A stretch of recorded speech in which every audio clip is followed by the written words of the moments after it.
So this parses it and converts from the JSON syntax into a Python, in this case, list, because it's got square braces instead of curly braces. The previous example had square braces.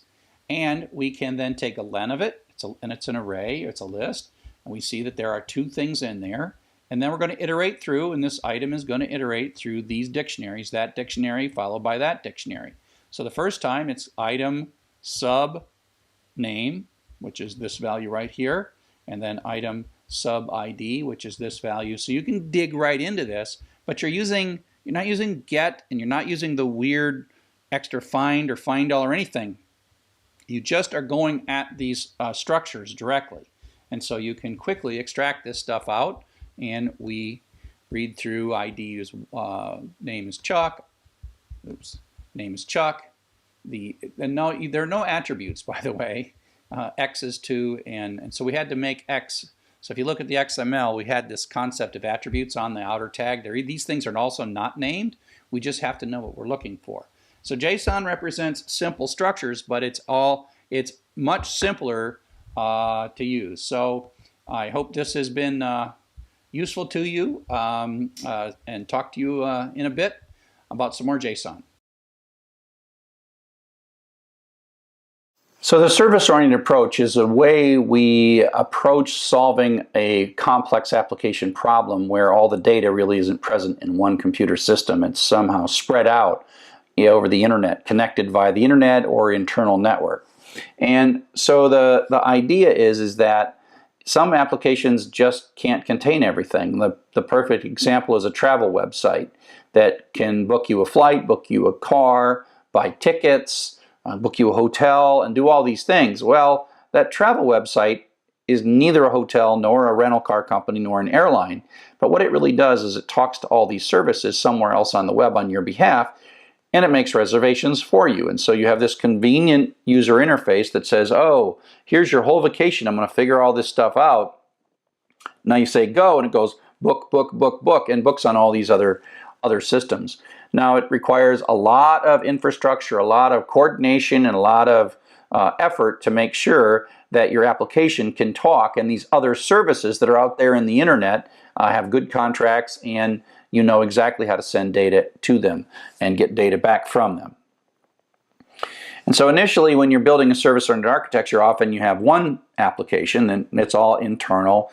Often it's all one language, and then maybe you'll say, oh, wait a sec, we want to take part of what we do and put it in a second system, and then sort of come up with a set of rules between the systems, and then more and more and more. So now that we're solving our problem using a series of cooperating applications communicating across a network, we're going to talk a little bit more detail about the notion of what we call web services. And in this, we're going to take a different perspective. Instead of building our application and breaking it into pieces, we're going to have an application that's going to really consume an API from somebody else. So there is some other provider of this API that's not us.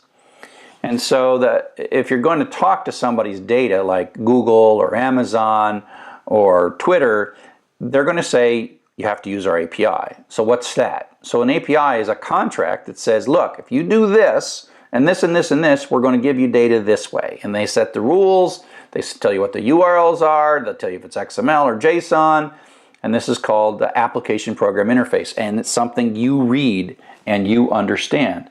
And so you go look at the documentation. This is the documentation for the Google Maps API. So it turns out that Google knows a lot about maps. It knows a lot of data, it knows how to search maps, and it actually provides some of those features to you that your application can take advantage of. I took advantage of this at one point by asking all the students in one section of one of my online courses where they were from.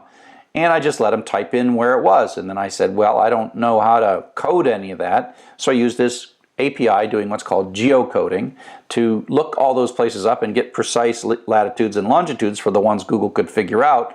And that saved me a lot of work. Now, these are expensive resources, but I could be patient and make use of these resources, which as long as you use them not too much, they can be free. We'll talk a little bit more about rate limiting and what's free and what's not in a bit. But you start by reading documentation. It says, do this, hit this URL, hit that URL.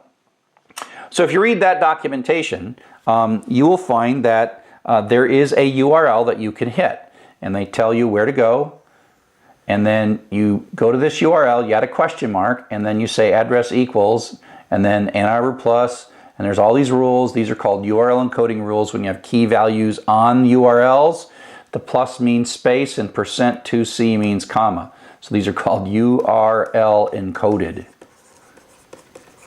But don't worry too much about that, because we're going to have a magic library like we always do in Python that takes care of this. And so if you were to hit this URL, you type it in the exact right way in your browser, you will get back a JSON document. It's an object that has key value pairs.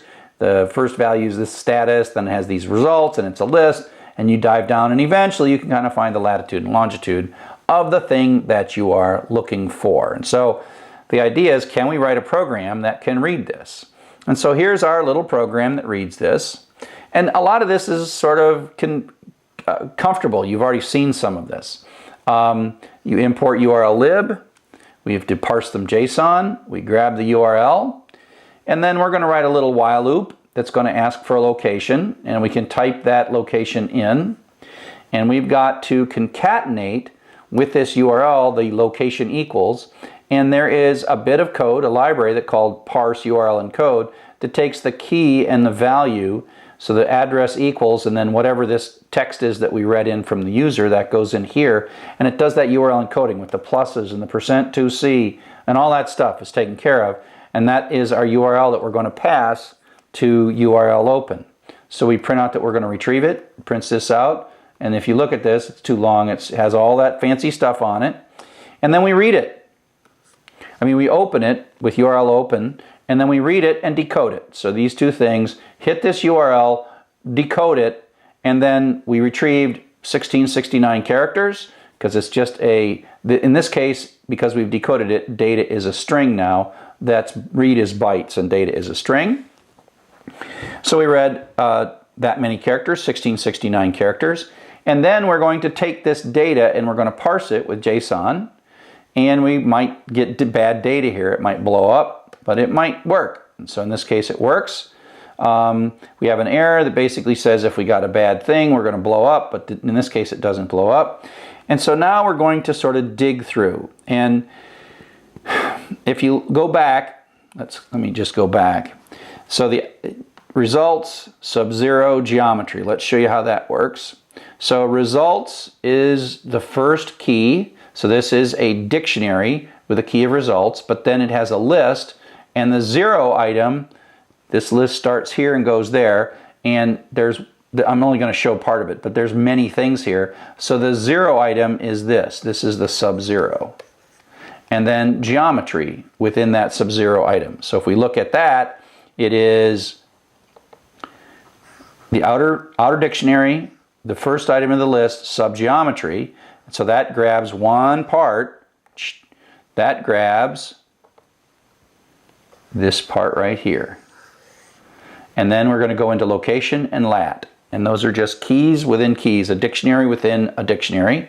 And so you see it says sublocation, sublat. And so that is literally going to pull out of that complex structure, that will pull the latitude out, and then in the next line, pull the longitude out. So we can pull the latitude and longitude out, and then we print it out. We can go into results sub-zero formatted address, and that goes into results 0 formatted address, and that pulls this little bit out. Now it takes a little while to write this stuff, and you have to put a lot of debug, and you don't necessarily figure out this complex bit here at the end, but you print it, you don't get what you want, you say, oh wait a sec, that was an array, so I got to add a little sub-zero there to get the first one out of the array. But eventually you figure it out, and it's not all that difficult. It's the first few times you do it, I'm like, what am I doing? But after a while you realize, oh, I'm just sort of tearing this apart and digging deeper and deeper into this data structure, which I just retrieved over the internet from Google,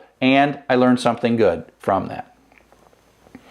So up next, we're going to talk about how sometimes these APIs protect themselves with keys or signatures, and why that happens and how to solve those problems.